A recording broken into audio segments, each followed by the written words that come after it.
folks, welcome back to the Catholic Coaching Podcast. Really excited to have our special guest, Stacey Sumereau, on today.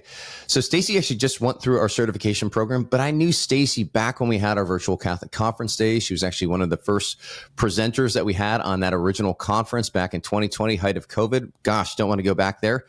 But just a little bit of a background on Stacey, because we've had her on to talk discernment in the past. I think this is our first time having her on the podcast, but we had a discernment week about a year ago where she came on with Father Boniface Hicks as well and was one of our interviews on discernment, because that really is Stacey's passion, just not just discerning vocation as am I called to priesthood or called to married life, but really discerning something more of a personal vocation.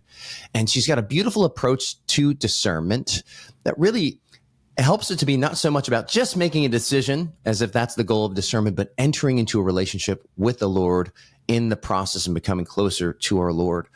But she wasn't always just a speaker on discernment. She's got some background in Broadway, actually. So she was on the Broadway here with Beauty and the Beast and also The Wizard of Oz.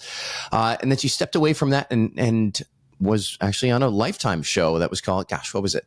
It was called Sisterhood, Becoming Nuns. All right. And so she was actually, her own personal discernment of her vocation was something that was shared with the world. And that just seems to be a continuous theme with Stacey. She's also the host of the Called and Caffeinated podcast. Aaron's been on that in the past. Recently released a book called Adventure Awaits, How to Interpret Your Desires and Hear God's Voice. And I haven't read it yet, but I love the title. We're going to be talking about that book today. What I love about it is it brings you and what's going on in your heart and your desires into the discernment process, where so often, even amongst Catholics, we have such a suspicion of those desires, and really can be a suspicion of the very voice of God working within us. So Stacey is married. She's got 5 kids at this point. She's also a special needs mom. So part of her story, we're going to get into more of her story. I'm done. Stacey, welcome. Thank you so much, Matt. It's great to be here. Thank you for that introduction. I feel like this is going to be, we're only going to get to talk about 1% of what we could talk about, which is fine, but I'm really excited to dive in. There's so much to talk about. Fantastic. Well, let's dive right in. Okay. I'd love to just give people somewhat of a background. You've been in ministry for a while now in a public way. I'd love to just hear about just what that movement was like, especially the transition from Broadway into, something that was a little bit more overtly ministerial.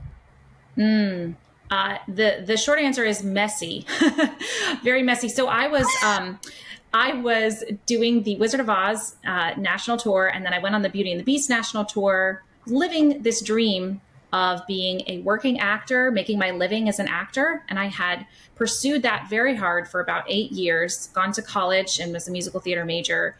And so it was an enormous shakeup for me, a huge, really kind of a disappointment and a grieving process to realize that actually I didn't want to be in theater anymore. I cover all of this a lot more in depth in the book, but basically, long story short, I had very little peace. Looking back now, hindsight's 2020, right? The way I like to describe our desires is layers. There's layers of desire. And I had thought that this deepest layer was going to be theater for me. I thought that once I could be on Broadway or be, in this case, a national tour, Broadway national tour, I was going to be fulfilled. I was going to be perfectly happy. And I worked so hard to get there. And then lo and behold, I was not fulfilled. The work itself felt stale after a while. I was tired of living in hotels. I didn't connect with most of the people in a deep way on tour. And so life just felt empty. And that emptiness was hard. And then the feeling that I was going to have to change tracks was even harder. It was this mental burden. So once I got back to New York City and finished off that tour, I felt very lost, and I was just working as a waitress. And I started doing, if there's one thing I've done right in my life, it was at that point starting to go to daily mass and really to say, I don't actually know what I want to do. I've been a mass going Catholic my entire life, but theater has sat on the throne of my heart for my entire teenager into young adult years, to be honest. If, I said God was my king, but the way I lived was that theater was actually my king. And so I stopped worshiping theater and I started worshiping the Lord. out of a place of really emptiness. And I think this is a theme in my life, going through special needs parenting in general, is the Lord loves that place of weakness. We hate it so much, but it was out of that weakness and out of that real confusion that I started to ask the really honest questions, because I wasn't pretending anymore that I knew what I was doing.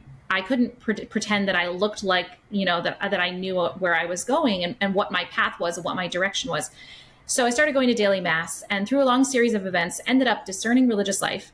And then my path into ministry, to answer your question, was about the most weird thing that I could possibly have.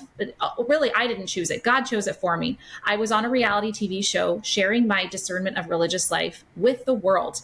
I have yet to hear myself dubbed in Italian or Spanish or French, but apparently my show aired worldwide, which is absolutely wild. And the number one question people ask me is, was it a real discernment experience? Like, were you really discerning, or was this all made for television? And my number one goal going into this TV show was that it was going to be a real discernment experience for me. So I did discern with orders off camera as well as on camera to make sure that it didn't, that I had an authentic discernment experience. Because really, they didn't tell us very much going into the show.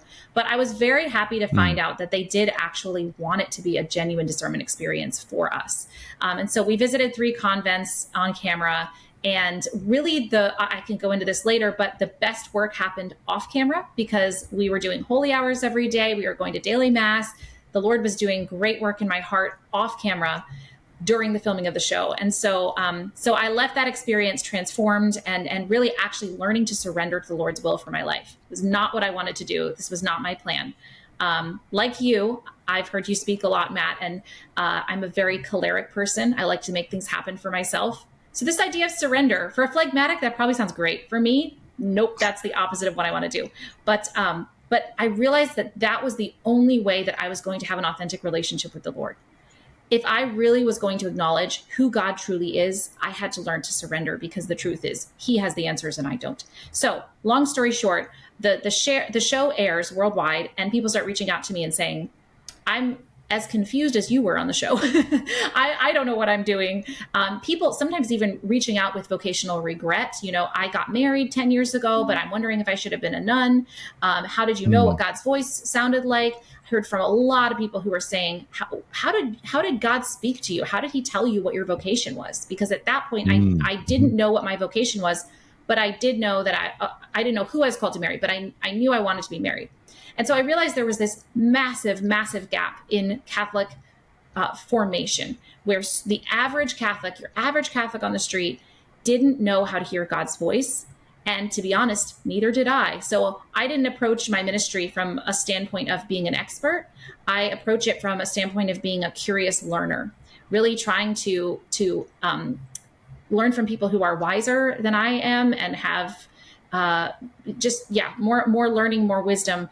And so that's why I started my podcast, was to have a long form conversation about discernment. So the Called and Caffeinated podcast started when my oldest was 6 months old. So it's grown up along with my children and gone through many phases for the last, 7.5 years. We've been at it now. Stacey, I'm wondering, as people just started to reach out to you and started to ask you these questions, what was going on in your heart? I mean, was it inflamed? Was there just a thirst? Or draw us into that experience of just, again, you didn't go out seeking this; it just came to you. Draw us in that experience. Yeah, there was absolutely a thirst to share, because the most amazing thing that happened, I'll give the Reader's Digest version, because it was the most transformative experience of my life. And I was absolutely dying to share it with the world. The Lord showed Himself to me in a vision, which I had never received before. Visions, any sort of those charismatic gifts, that was not a part of my experience. I come from a very traditional family. And so we didn't sing praise and worship music in my house growing up or anything. So to receive a vision from the Lord was like absolutely groundbreaking. And when I received that vision, I wanted it to be out there in the world, because I saw in my own life how my heart did a 180 from where it had been before. So I'll just describe the vision really quickly, if that's okay with you. The way that and it's actually, Matt, it's not dissimilar to the drill where you learn to process emotions with Jesus in coach training. Yeah. It's a visual prayer experience. And it's like, it is seeing something in front of you that you don't have control over. However, it is extraordinary, but it's also much more ordinary than I think a lot of people would expect. And that drill where we learn to process emotions with Jesus, if your audience knows what I'm talking about, it's a visual prayer experience where you invite the Lord in and you ask him to be a part of this emotion that you've put a visual kind of label to. Visual, maybe there's a sound experience that goes with it. Maybe there's like a texture or some kind of experience that goes with this emotion. And then you invite the Lord into that. So that was very similar for me with this vision. I could see Jesus in front of me, and the Lord knows our hearts. Like, he knows everything about us. And I thought it was so beautiful and such a personal, lovely personal touch that when Jesus appeared to me, he looked very much like my favorite picture of him. He didn't appear to me as this old dude or something. I don't know. I could recognize him exactly. It was like, oh, there you are. And he was giving me his heart. And he asked me to take it and to take out my heart and to put his heart where mine had been. And I was able to, in this visual prayer experience, I was able to like open a little door in my chest, and I put my heart, I took out my heart and I put his heart where mine had been, and I shut the door. And then he asked me to give him my heart. And I looked down at my heart, and it was just shriveled and gray and stony and hard and just a really pathetic little thing. It was nothing like the heart that he had just given me, which was just the perfect heart. It was on fire, and it was vibrant and all loving, all powerful. He had just given me that heart. And then in exchange, he asked me for my heart, which was so little in comparison. And I was like, Jesus, are you sure? And he's like, yes, that's what I want. So I gave him my heart, and he put my heart where his used to be. And from that point on, what the deep truth that sunk into my mind and my heart was that, first of all, I belong to the Lord. There's a relationship of belonging there that I can never undo. He's never asked for his heart back, even when I've messed up big time. And second of all, what we have to surrender is so much less than what the Lord wants to give us. And so I wanted to share that with the world. And I had no platform at all. They asked us to start a Twitter account to live tweet the show. And I started like a Facebook account, like a public page or whatever, but I didn't have much of an audience. So as the show was airing, like, I was new to all of this. I was like, I don't know what I'm going to do with this, but I am so hungry to share this, because that side of the story didn't make it onto the television show. And what's so interesting is when the Lord ignites this desire in your heart, he's going to use it. He's going to use it in some way. And the more I've moved through discernment ministry, the more I realize that the Lord wants to fulfill these deep desires in our hearts. He doesn't give them to us so that he can frustrate them. He gives them to us so that he can fulfill them. And so it's so important to pay attention to them. So very shortly after the show aired, I went to a Sikh conference put on by Focus in Nashville, Tennessee. And that was the first time I'd ever been to a Catholic conference. I did not know that there was a Catholic speaking world. This was 2015, early 2015. And so I'm walking down the hallways, and people are recognizing me from the TV show. There was like I got like a fan club of like all of the, I think it was the Omaha, Nebraska seminarians. They were like, you were playing in the common room for like 2 weeks straight with the show. And I thought that was hilarious. So they're all like taking pictures of me. And I realized at that conference, I heard some of the best Catholic speakers at that conference. And I realized there was this desire in my heart. I was like, this is what I want to do. Do I have the skills? Kind of. I have a Broadway background, but do I know how to write a talk? No. Am I wise enough to do this? No, but I have this deep desire, and I just want to present that to the Lord. And what was so beautiful was somebody saw that I had tweeted out some posts that I was at this conference. Well, he's on the planning team for the National Catholic Youth Conference. And so he calls me and says, do you want to talk at the National Catholic Youth Conference? Which was my first speaking engagement. So be careful when you pray to the Lord, use me, because he absolutely will.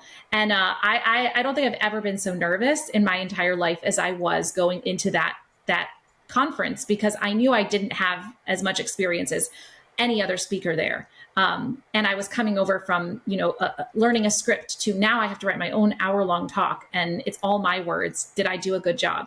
But it was amazing. It was an incredible experience. So my heart was on fire for that. And what's so interesting, Matt, I don't know if you and Aaron find this too in your ministry, but the Lord ignites a desire, and then he does fulfill it. But then there's an even deeper passion that sparks, and you want to keep going with it.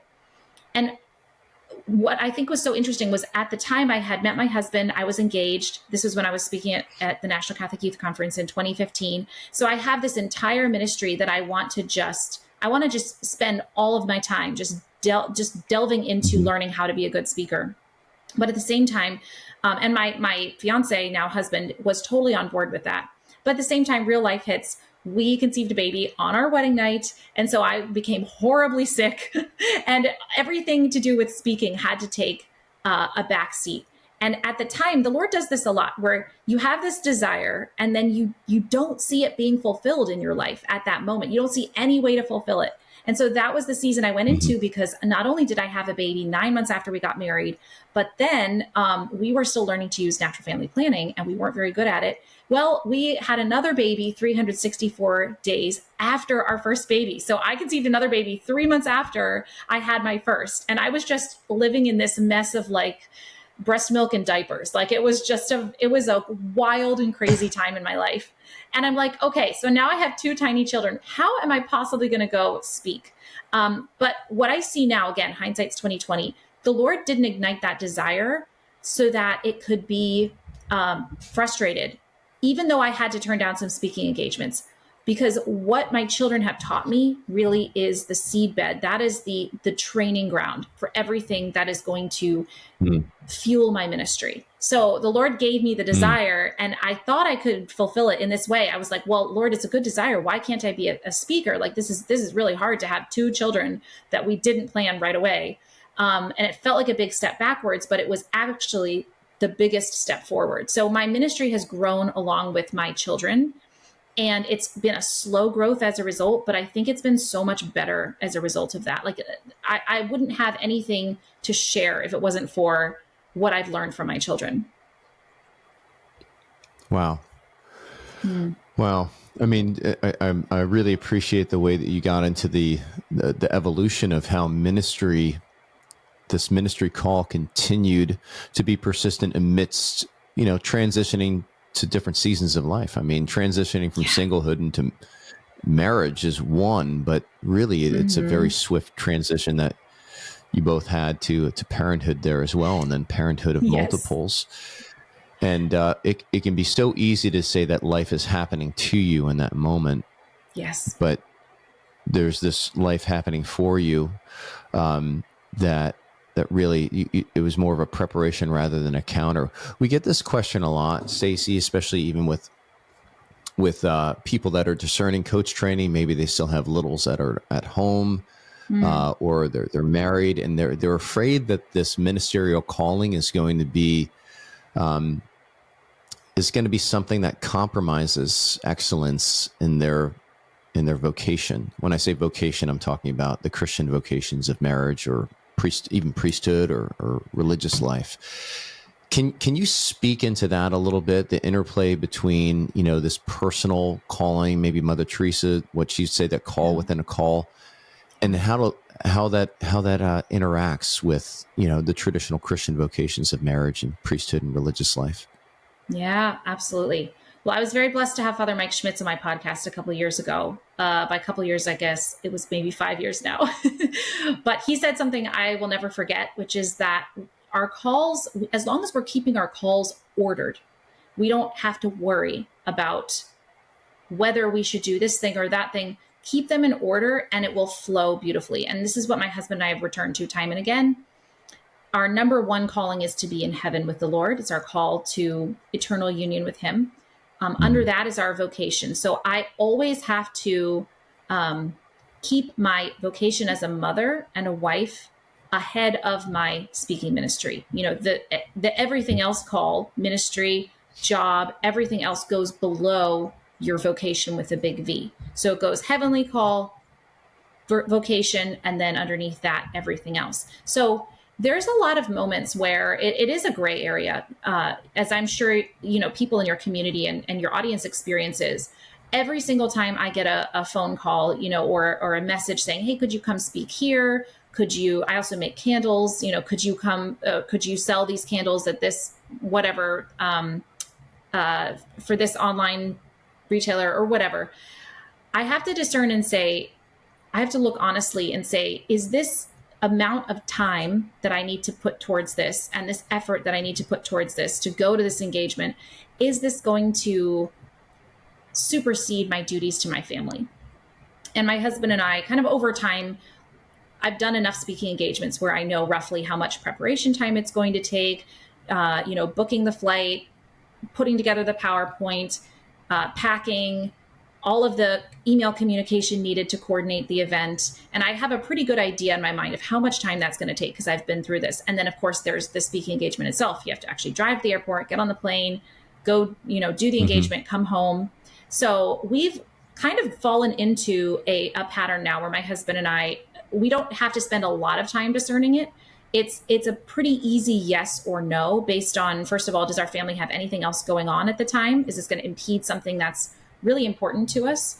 Or second of all, is it going to be worth it? You know, there's a certain dollar amount, that minimum threshold dollar amount that I need to be offered in order to take a weekend away from my family.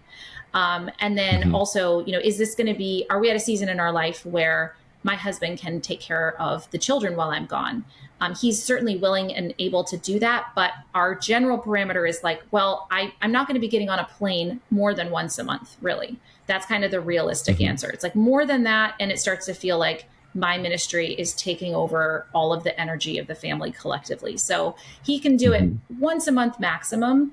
And then of course, you know, I just had a baby a month ago, so have to take time off for that and allow space in our schedule. So it's not a very long discernment process anymore. I will say I don't feel anxiety about it anymore. But there was a time early in my marriage where I absolutely felt like this was, I'm sure your audience will appreciate this, the people who feel called to a ministry in addition to their parenthood, but then don't feel that they have a way to fulfill that. It can start to feel like God's playing a trick on you, where he gives you a desire and then you can't, and then it doesn't give you the means to fulfill it. I would just encourage you, if anybody is going through that kind of anxiety of like, Lord, I want this, I feel called to this, I feel a desire for this, but at the same time, I don't want to, like you said, sacrifice excellence in my parenthood. I would encourage you to get very curious about how you could make room for both. Because a lot of times we think of ministry or being a speaker as this thing that has to be all encompassing. For me, it absolutely is not. It absolutely is not. And I've been through so many phases in my parenthood where if the children are down for a 2-hour nap, there was an early phase where they would take a 2-hour nap every day. That was my time to do ministry. At the time we were renting a house, so I didn't have a whole lot of housekeeping to do as much as I do now with 5 children. And it was a beautiful season where I got to work on my podcast 2 hours a day, my Instagram presence. I got to share with people. I got to build my email list and send out emails. I was doing so much in that season. I don't have those 2 hours anymore. And so we have to continue to adjust, and there's a lot of sacrifice, but my husband and I have continued to maintain the mentality that we do believe that I'm called to this, because not only does it do good for other people, and we've seen it have an effect building up the kingdom, but also I come home from a speaking engagement lit up. I'm so happy. It exercises a different part of my brain. I get to have these beautiful connections with people. I also get to like finish a sentence, which as a parent is like a very rare and precious thing to have, like a complete adult conversation with somebody. It's so great. And that's something that doesn't happen much at home. So on just a personal level for me, I come home and my husband is like, you are so happy. This is clearly feeding you as well as feeding other people. So, look at where your joy is. If you have joy in this and the work itself feels very fulfilling for you, I would say be bold and just ask the Lord, please use this desire and help me to discern a way. I'm going to guess that you don't have to go all in with this thing. I'm guessing there's a way that you could do it in concordance with your ministry as a parent. Yeah. Stacey, we had a guest on the show recently who shared, before she joined certification, there was a thought in her mind that if, she's got 3 young kids at home, but her thought was if it's not something that directly contributes to my role as a parent, and even that word directly requires some definition, but she didn't really define that. If it's not directly impacting my kids, then I don't have time for it in my life. And maybe this even goes back into all or nothing. What would you say to somebody that, feels this call, but also like there's a thought that anything that is taking any of my focus for any amount of time away from my husband or my wife or my kids, it can't be from God. Well, that's a very, as you're saying those words, anything, there's a drama there. There's a harshness there. That doesn't seem to come from the Lord to me, right? We talk about in coach training, God's tone of voice is not to condemn. It's always to invite, right? So if that thought of, I need to do this so hard, 1000%, and there is no room in my life for anything else. I see a lot of, first of all, just that doesn't sound like the Lord's tone of voice to me. Second of all, everyone was a person before their kids existed. And I don't think the Lord is going to call us to now suddenly leave everything behind all of the time, all of the things you enjoy, for a couple of reasons. Number one, because we're human and that's not real. We don't have the ability to completely leave ourselves behind. Even though the Lord asked us to surrender everything, he very rarely wants to actually take everything. Maybe you could find some examples, but he asks us to hold everything with open hands, but he does want us to have the things that we enjoy. Also, setting an example to my children. I want my children to see me having a fulfilled and happy life as a mother. And if the pressure is on my children to fulfill me, to be the only thing that I'm allowed to engage in for this season of my life, what does that say to them about what parents are allowed to do and the call of a parent? I was talking to a mom one time on my podcast. I can't remember her. Oh, Lindsay Schlegel. And she and her husband actually run marathons. And we were talking about making time for that. I was a very new mom at the time. And she's like, I want my kids to see that when you are an adult, you still get to do things. Like, you can be a parent and you can still do things that you love. And she's like, I'm setting an example to my children right now in this season because I want them to grow up and have a really positive view of parenthood. So yeah, that's what I would say to people who have that very kind of extreme all or nothing mentality. Like, it sounds like you're being a really dedicated parent, but at the same time, I think the overall effect would suffocate someone. Don't you think? Yeah. And even back to, again, what is discernment really all about? It's that deepening of that relationship with the Lord. When we have those kind of all or nothing statements, it really just says, okay, there's no need for a further conversation with the Lord because I got it figured out, right? I just have to follow this rule. Next thing you know, we have a very rigid ethic, and it can very easily go to the way of the older son in the story of the prodigal son, right? Where it's this, I toe the line, I follow the ethic, where really that ethic's never been imposed by the father. It's something that we do to, for whatever reasons, right? But when finding that both and, right? Because Aaron and I have a similar story to, Metanoia Catholic came along really right after Avila, our daughter, was born. And that we built the business when I was working full-time someplace else, and Aaron was a full-time mom, right? And it was, we said building a business on nap time, right? So we didn't do video podcasts back then. There were episodes that we recorded just where Erin's got her hair in a towel, right? Because it's just the spare moment that we've had. And some of those early episodes conclude with like our daughter's voice going, "Mommy, mommy," in the background, like saying, "Get off the podcast. It's time to come and get me." And there was a great joy that was there. Is there some effort that it takes to do that? Absolutely. Is it stuff that you can have a conversation with the Lord about? Lord, show me how to actually do this today, right? Because I have this ideal in my head. It's important to take those ideals and surrender them, like you're saying, to the Lord, because often those ideals can become, when we cling to them, we can start to make an idol out of them, and even think that we have it all figured out. And we close ourselves off to the experience today that the Lord is inviting us into, that are going to actually equip us, proof us, improve strengthen us to actually arrive at that destination. But often that destination is something that gets much more refined along the way. And we realize that the goal is not the goal, right? The ideal is not necessarily the goal, but the deepening of the relationship with the Lord in the process is really that pearl of great price. Yes. I'll stop here. You can jump in here, Stacey. I'm saying yes and amen to everything. And the word that comes to mind as you're speaking, Matt, is perfectionism, right? We can become perfectionists about our discernment. And it feels like we're doing the right thing or we're desiring the right thing because God is perfect, right? And we want to be like him. But at the same time, if we were perfect, we wouldn't even have to discern anything, right? And so I think one thing that's been very humbling, but very important in my discernment of my ministry and literally everything else in my life, is giving myself permission to be wrong. And that's hard. It's hard. It's humbling, right? Because you're like, I just want to make the right decision. I just want to know. I've heard this over and over again. I just want to know what the right thing is, and then I'll do it. And that sort of disrespects the gift of our free will from the Lord.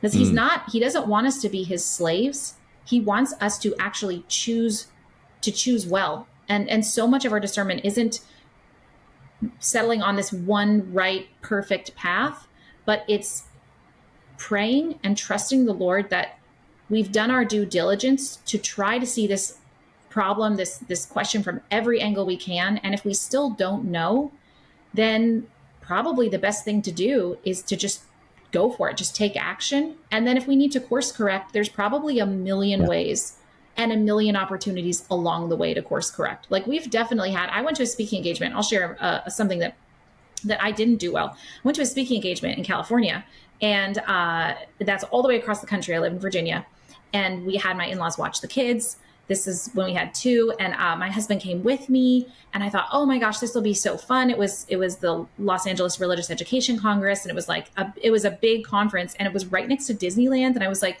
why don't we take an extra day for ourselves in California? So we booked like a 4-day trip. It was a 3-day conference, and we booked an extra day. And I realized when we got there, as the time was ticking on, that we had booked too much time away from the kids. This actually was impeding, because we realized we really missed the kids. And when we got back, the looks on their faces, like my in-laws were like, that was too long. You guys went away for too long. And we made, it was an innocent thing. I was like, well, this will just be a rejuvenating weekend for us. But really at that phase in our parenthood, 4 days was too long. And we learned from that, that it wasn't good for our kids. It wasn't good for us, but I never did that again. And my children, as far as I'm aware, do not have lasting abandonment issues or trauma. They were safe. So even if you make mistakes, it's okay. Even just being a speaker, like there's every single speaking engagement, I want to be perfect. And I realized I kind of sounded like I didn't express that well, or I forgot to say this part of it, or I went off script here. There were so many things that I would change with every single speaking engagement, but just remaining in the presence of the Lord and saying, Lord, use me, even use my stupidity, use the mistakes that I'm going to make. And what makes me feel a lot better is when we look at the examples of the saints. St. Camillus de Lellis, he like thought that he was called to join this religious order, and he joined like 3 times, and they kept being like, dude, please leave. Like, you're not called here. He'd be like, no, I'm called here. This is my vocation. And they're like, get out of here. And then he went on to found the Red Cross eventually after like all these failed attempts. And he just thought that this was the thing he was supposed to do. And lo and behold, it wasn't. And he got it so persistently wrong, Matt. Like, who tries to join an order 3 times and is told to leave 3 times? You know, they're like, leave, please. He's like, no, I want to do this. But that's honestly, that gives my heart comfort, because the big thing that he was supposed to do, he probably learned a ton of lessons along the way from his, from the times that he discerned wrong. And then the Lord used all that so that he could do this big, great thing right. You know, and we like to say, oh yeah, Red Cross, everybody knows the Red Cross, huge, you know, organization. And then we immediately go in our minds to, well, that guy must have known what he was doing all along. And the truth is, he absolutely did not. He had no idea, probably until the moment it happened, that he was going to do this enormous thing. So I hope that gives everybody who's listening some comfort. I return to that example in my mind all the time, because I feel like I'm constantly, there's something I'm doing wrong. I'm letting something fall off the side of the wagon. Like, you know, it's just like, I can't do all of the things at once. And so I can always find evidence that I'm not fulfilling my calls well, right? Because I forgot to do this volunteer thing or that thing for my kids' school because I was working on, you know, a podcast episode or something. There's always evidence that I'm not doing anything perfectly. But I think I always need to remind myself, stop trying to do something perfectly and just try to do everything as well as you can. And the Lord will use it. Yeah, we can get so obsessed with outcome in our culture today, as if that's the goal.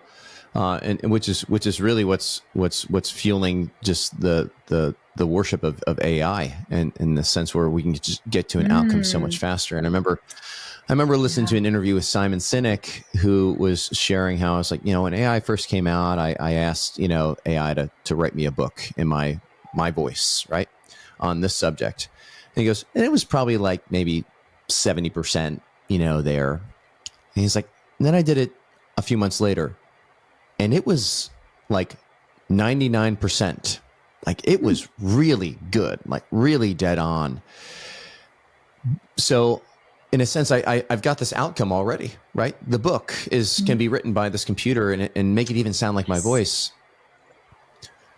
But then when I reflect on myself, like, I haven't grown in the process. And anybody who's written anything or done any sort of research, created anything, you're a different person by the time you're done with that. And that's what the real challenge is with AI is the abuse of AI is when we start to think that we start to worship the product, the end goal, arriving there, and dismissing the entire journey. And if we can do that same thing with the Christian life. Okay, well, I know my telos, my goal is to be in beatitude. And so, like, I need to be a saint today. But that's not how God designed it to work. There's the gift of time is something it's uniquely part of the human experience, where we really get to evolve and grow into saints. And it would be to say that, you know, to not think that, to think the outcome is really the most important thing, would be to say, hey, Stacey, it was wrong for you to even join, you know, be in Broadway. Right? Because that's not where you're ultimately called to. So that was just a waste of your time. Or for me, it was a waste of time to be in the Marine Corps. I mean, how silly. Yes. And yeah, I agree. That's blowing my mind. I love that. That's so good. Let me ask a question here, Stacey, just so about making the pivot over to coaching and being a little bit more intentional with coaching. Because this is something that, you know, we had Damon and Melanie Owens, they were part of your cohort going through this. Damon's been on the road speaking for years. Yes. And so we see here you and Damon in the speaking world now pivoting over to the coaching world, at least opening that up. Doesn't mean that you're not speaking anymore. What was the discernment like to say, you know what, I want coaching, right? Catholic coaching to be part of my apostolate as well. Yeah. Well, you had been telling me, Matt, since in our friendly conversations back and forth, as we collaborated since 2020, and you've been telling me, I think that coaching could be a really great enhancement of the ministry you're already doing. And it wasn't until I started the coach training this time last year in 2024, that I realized how right you were. And so I you're love not hearing paying me that. any money. Love hearing Yes. that, Stacey.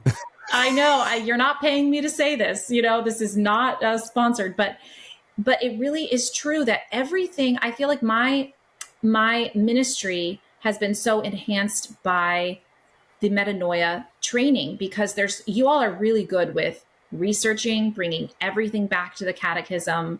And I so appreciate that, because it gave me this really solid underpinning for everything that I had been working on, and just really fleshed it out beautifully. So my discernment of becoming a coach, it had been in my mind, and I know you'd call me every year and be like, hey, how would you like to be a part of this next cohort? And I previously had always said, I don't think this is the year. Kept having babies. We have a special needs baby in 2021, and so we just, life was going all over the place.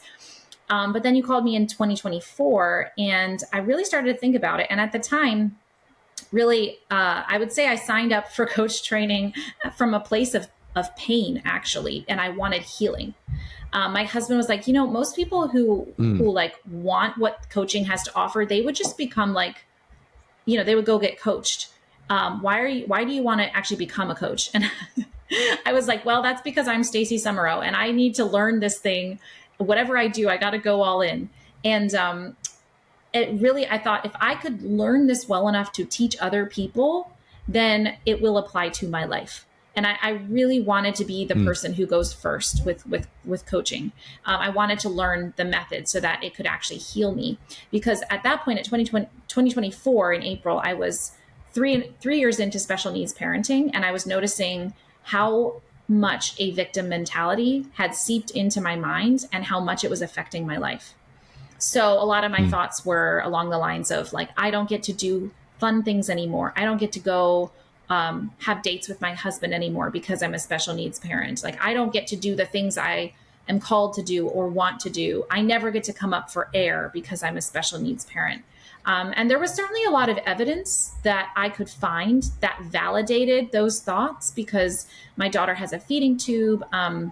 She has 1,000,001 therapy appointments, specialist appointments. We're carting her around all the time to DC in Northern Virginia, Charlottesville, for lots of doctor appointments to keep up with all her medical care. And then just, doing what she needs us to do for her is pretty all encompassing, is that's how it feels. So I knew that I needed to be healed from this victim mentality. And so that was that was honestly the very honest kind of catalyst for me signing up the year that I did. And what I didn't expect, I hoped this would be the case, but I was like, let's do this for me. This is an investment for me. Then secondarily, it'll be an investment for my ministry. And what I have found is that it's dovetailed more beautifully than I realized. My two favorite topics to speak on are self-image and discernment.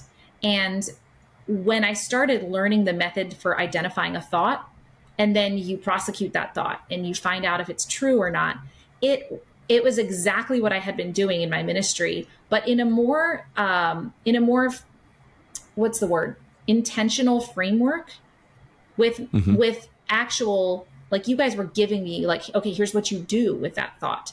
And previously I had a lot of people reaching out saying, I'm confused about these choices. Can I have a conversation with you? And I always would say yes, but just so you know, I'm not a spiritual director. I am happy to be a listening ear, and I will give you the best advice I can. But like, I'm not a therapist, and I'm not a spiritual director. And then with this coaching method, it would take that kind of, I'd be sitting and listening to these people and feeling a little overwhelmed. Like, what do I say? And so with coaching, it moved it from overwhelmed to, I actually have a place for you to go with this.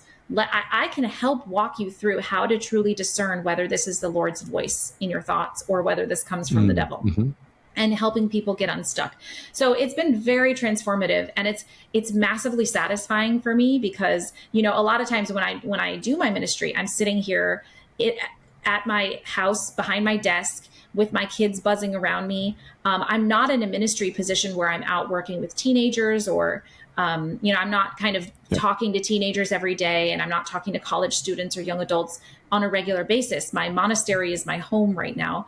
And so I'm home a lot. And so I think coaching gives me this beautiful window into the intimacy of people's thoughts. And I feel so honored to receive them and then to be able to walk with them. So it's this very, very satisfying part of my life right now. I love it so much. Beautiful. And even in your season, I think about, you said just had a baby, right? And so for the next couple of months, there's not traveling that's going on.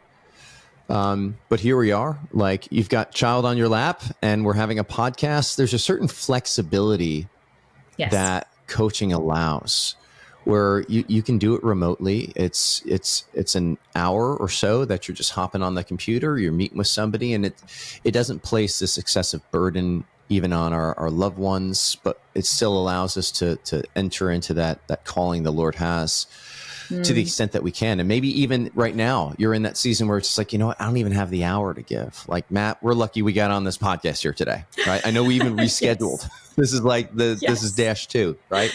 Yes. So tell us, like, what is the how are you coaching right now in this season? I just started up again. So my baby's a month old today. I took off for the months of August and September, and we're recording this on September 24th. So I had my first coaching session back last week. And I'm going to be honest, I missed the appointment despite the fact that I had set myself an alarm. I put it in my calendar, and yet somehow baby brain still set in. And I'm so grateful. My client was so gracious, and she was like, we can absolutely reschedule. And I did, I gave her a free session as a result. I was like, please take this extra time for free because this was my fault. So I'm asking for a lot of grace from people at the moment. It's very limited what I can do, but I think, I'm a month postpartum. This has definitely been the most intense postpartum experience as far as like baby brain goes. But I think I'm going to be finding my way here in the next couple of weeks, much, much better, I think. So I'm just getting back into coaching, and the whole theme of this podcast so far, which I didn't expect, if there is a theme, is perfectionism, because, I was coaching a lot over the summer. I was absolutely loving it. And then I realized I need to slow down. I need to just take time off. And now I'm getting back to it. And I'm like, oh, things are already feeling a little rusty. I got to go brush up on my coaching. But at the same time, like just getting back to that first session, I remembered again, I love this so much. And I'm so excited to do this more. So I'm going to be reaching out, reconnecting with my email list very soon, and, taking on new clients and trying my very best to not do what I always do, which is overcommit, but to be very realistic about kind of incorporating my family life realistically. Because, let's be honest, I'm not sleeping very much. My baby's up many times through the night. And so taking on too much right now would be a mistake. And as I say that, this is like the first time in my life where I'm actually taking my own advice on that. I'll give up that other people that advice all day long. Don't take on too much, but I'm the one who takes on too much. But my choleric self is actually learning the lesson, I think, this time around. So that's where I am with my coaching, just a very real picture. And then, when I do coach for that first session, I was back. I have my baby on my lap. I'm nursing, baby comes right along. If baby needs a diaper change, we take a pause. It's a very, I would say from a professional standpoint, it's humbling to be like, oh, I have a little person here who has needs. But at the same time, it's like, this is my calling from the Lord. And everybody, literally everybody has been so understanding. And it's amazing. I'm so grateful. People are like, hey, listen, I see that you just had a baby. I'll check back again next month. And that's the beautiful thing that I think about living in 2025 is we're not in the 1980s where if you want to be a mom who works, you have to, put on a pair of pantyhose and, a business suit and go to an office 40 to 50 hours a week. Like this is the beauty of the flexibility of the online the online space. So I'm just so grateful for, for having this, and being able to invest myself, even when, I only have 2 or 3 hours of sleep. Like the Holy Spirit is just taps on my shoulder, and I'm like, he just carries me through. So it's a beautiful calling. I love it. Love it. Love it. Yeah. Goes right back to what you shared earlier, out of our weakness, right? Yes. Out of our weakness, yes. where the Lord works. Yes. Yeah. Yes. And Stacey, I imagine even just your clients witnessing you still being excellent in your imperfection, right? There's still like this, there's a witness that's there. And we even get feedback here where it's just like, there's a lack of authenticity that can happen so often in the very polished social media world, where seeing just the reality of like, oh, your dog's coming in and, barking in the middle of your podcast, or, oh, you're in the middle of a coaching session and, a 6-year-old that doesn't really understand, how doors work, right? Just kind of like barges right in. And there's just a thing. It's like, this is life, and we're sharing life and we're witnessing life together. And there's something that's beautiful in the messiness of it. Yes, I notice a lot of what you and Aaron do. You'll be like, "Oh, excuse me, we got to go let the dog out," or whatever, and it's so refreshing. It's like we can all breathe. Yeah, but that's the thing is, you get stuff done when you have that mentality. When you have the perfectionist mentality, it does not happen. It does not. I'm like, if we're going to do anything, it's going to be imperfectly in this season for me. But that's the only way to get stuff done. But I love it. I love it. And nobody minds. Like, I watch you and Aaron on the, the Catholic Coaching app all the time. And you guys are like, you're real people with a real life. And, you have this fabulous recording studio now. But like, there was a time when you guys were just recording with like your bedroom in the background. And that was fine because your content was great. Yeah. Oh, thank you. Thank you. I was I was when we were at my parents, we were living with my parents while our house was being built here. And so I was like, Mom, can you not do the dishes right now? We're recording our podcast. It works. Awesome. Stacey, this has been great. Thank you so much. How can people that want to coach with you, how can they get in touch with you? Thanks for asking. So my website is staceysumereau.com. It is a tricky French spelling, my last name. So hopefully there'll be a link in the show notes. Is that right, Matt? We'll do it. Yeah. Yep. Awesome. Yep. Reach out to me through my website. Again, along the lines of lack of, perfectionism here. I have not made the time yet to put a coaching page on my website specifically. So just reach out to me through the contact page and just let me know you're interested. I would love to take on more clients. This is a great season to be reemerging back into that. And staceysumereau.com. You can find my podcast there. You can get links to my YouTube channel. I'm not doing them currently, but there's a whole backlog of episodes that I've done of not only my show, but then also really fun YouTube videos where I share some DIYs of our home builds, as well as workout videos, would do stretch videos, incorporating scripture, or workout videos incorporating scripture, which is so fun. And then any events that I have happening, I will also always put them on my website. So that's kind of the one-stop shop. Good. I enjoy your DIYs. I enjoyed seeing you guys put in the Beauty and the Beast library bookshelves. That was my favorite one. Also, we didn't really spend too much time on your book, Adventure Awaits. Cool. Yes. We didn't spend it just real quick on your book. Share Adventure Awaits, how to interpret your desires and hear God's voice. Where can people find that? Yes, again, through my website, you'll get links. But if you go to Ave Maria Press, they sell it there. It's also available on Amazon. Anywhere that fine books are sold, you can find it. And one thing I want to just say really quick about the book, because you're right, we talked a lot about a lot of things. The conversation was wonderful and organic, but we didn't dive too deeply into the book. One thing that I will say is, if you are trying to discern the Lord's voice in your thoughts, a lot of us as Catholics don't actually know that the Lord wants to speak to us. It's kind of this like, oh, well, I have to be Catherine of Siena, or I have to be Faustina before the Lord speaks to us. And one of my huge missions with this book was to empower Catholics to realize that the Lord is actually speaking to you every day. One of the ways he speaks to you is in your thoughts. And we all have thoughts. We all have, 60,000 thoughts a day. The Lord is speaking in those thoughts And if he's not speaking, then somebody else is. And you can be sure that there's a lot going on. There's a lot of influence. There's a battle for your thoughts. So in my book, I share a lot of different ways to hear the Lord's voice, not just in your thoughts, but also through scripture. Scripture is one of the very accessible ways for any Christian to start to really understand the Lord's voice in their life. And then some of the more extraordinary ways too, I share about my visions that I've had and the ways that the Lord's spoken to me in sort of a more extraordinary way. So everything, there's a whole range there, and each chapter focuses on a different way that you can hear the Lord speaking to you. Certainly not limited to 10 ways, but there are 10 options, we'll say.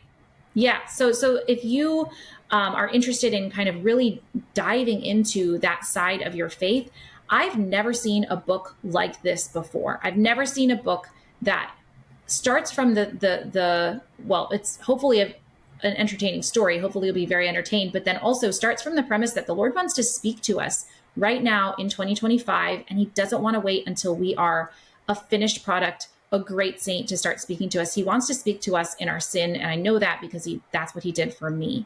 And so I hope that, that side of things meshes so beautifully, like hearing the Lord's voice, it meshes so beautifully with everything you do at Metanoia Catholic. So I think it would be a really beautiful way to enhance your coaching ministry, or just your exploration. If you are getting coaching, it's a great way to sort of build up and enhance everything that you do at Metanoia.